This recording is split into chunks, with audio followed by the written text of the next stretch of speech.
Need to crop your video in Premiere Pro? I got you covered. Whether you're using the new shiny 2025 version or something older, I'll show you 3 different ways to crop your footage like a pro. Let's dive in.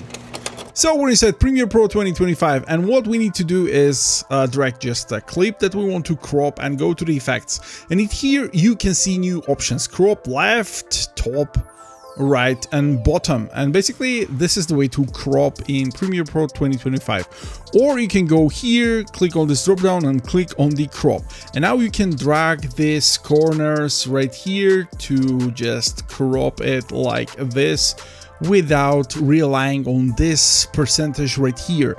And if you're on the older version of Premiere Pro, what you can do, let's just reset this again.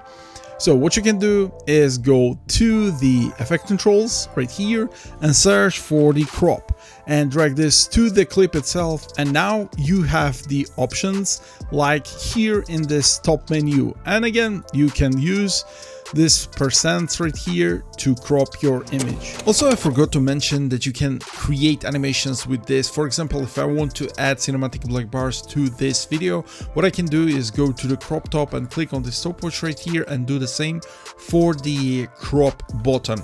Then I need to go a couple of frames forward and let's add 13% of crop to each. Boom, and let's view our animation.